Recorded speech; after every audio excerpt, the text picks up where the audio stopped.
저는 임차인입니다. 제가 지난 5월 이사했는데 이사하는 순간부터 지금까지 집주인이 2년 있다가 나가라 그러면 어떡하나 하는 걱정을 달고 살고 있습니다.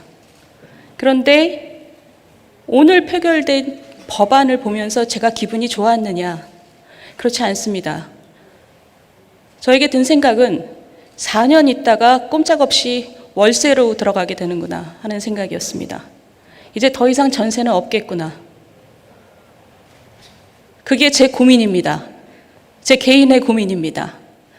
임대 시장은 매우 복잡해서 임대인과 임차인이 서로 상생하면서 유지될 수밖에 없습니다.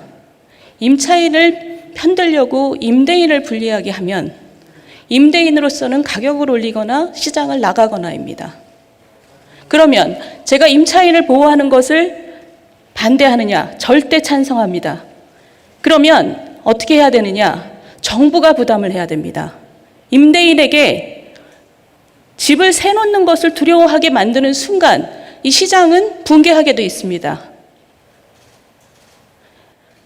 우리나라의 전세 제도는 여러분들이 모두 다 아시겠지만 전 세계에 없는 특이한 제도입니다.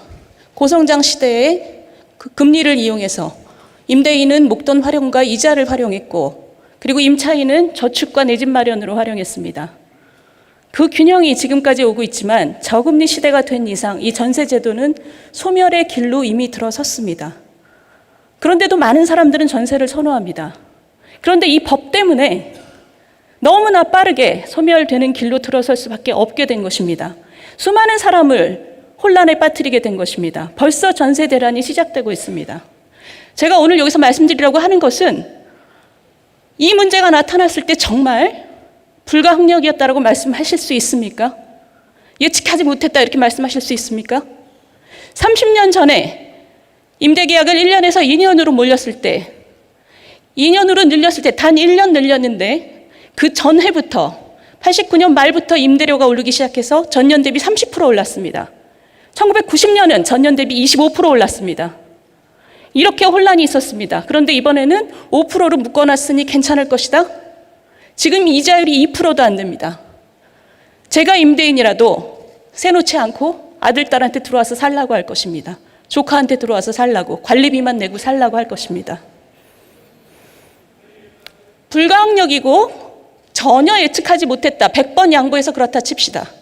그렇다면 이렇게 우리나라 1000만 인구의 삶을 좌지우지하는 법을 만들 때는 최소한, 최대한 우리가 생각하지 못한 문제가 무엇인지 점검해야 합니다. 그러라고 상임위원회의 축소심의 과정이 있는 겁니다. 이 축소심의 과정이 있었다면 우리는 무엇을 점검했을까요? 들으세요!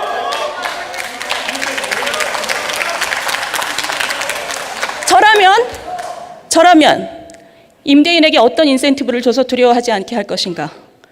임대 소득만으로 살아가는 고령 임대인에게는 어떻게 배려할 것인가? 그리고 수십억짜리 전세 사는 부자 임차인도 이렇게 같은 방식으로 보호할 것인가? 이런 점들을 점검했을 것입니다.